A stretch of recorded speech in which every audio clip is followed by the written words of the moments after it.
每次看到亚细安峰会上，各国领导人穿着传统巴蒂衬衫交叉握手，你可能真以为他们在谈论高尚的政治理想和区域和平。别天真了，亚细安能走到今天，根本不是因为什么邻里相亲或者文化认同，而是被一条全长800公里的马六甲海峡硬生生绑出来的生存宿命。黄循财力推东盟，加快一体化，根植于东南亚地区内外交织的地缘困境，是多重压力倒逼下的务实选择，也是区域国家谋求生存与发展的战略突围。这条海峡就像一条冰冷的钢铁锁链，死死攥着整个东南亚的经济命门。今天我们就来看看亚细安一体化背后极其冷血却又无比现实的利益真相。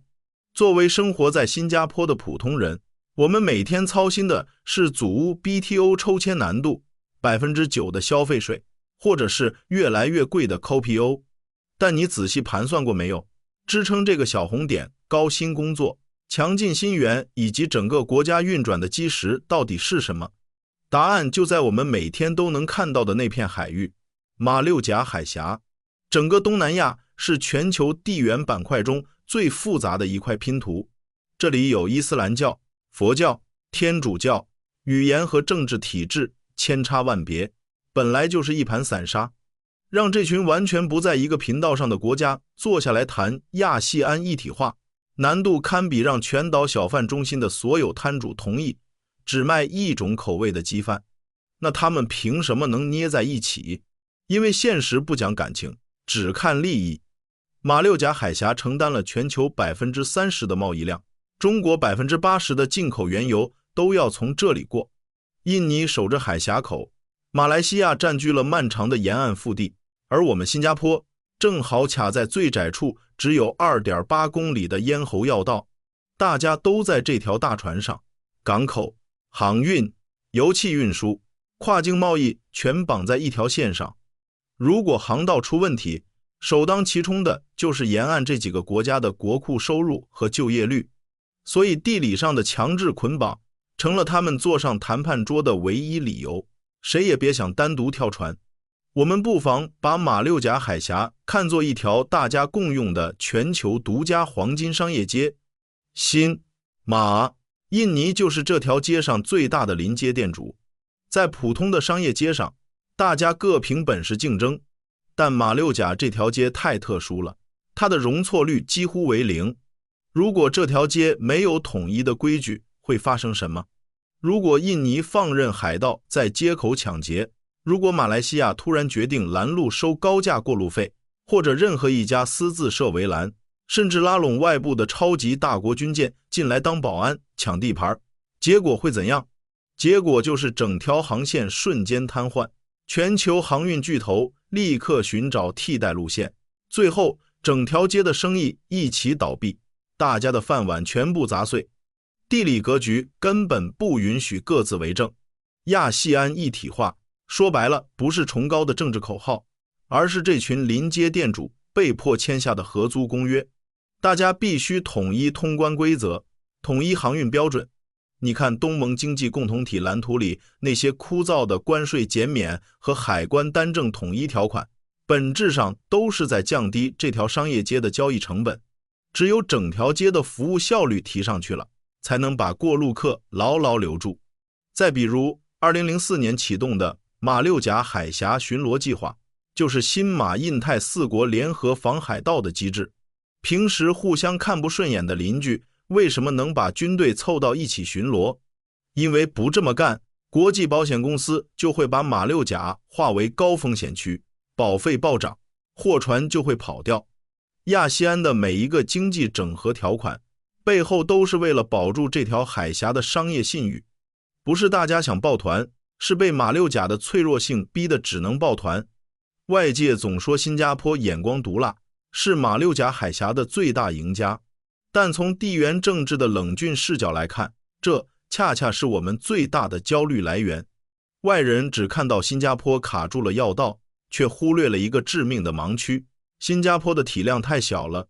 作为一个国土面积只有700多平方公里的小红点，我们单独一家根本守不住这条全球最核心的航道。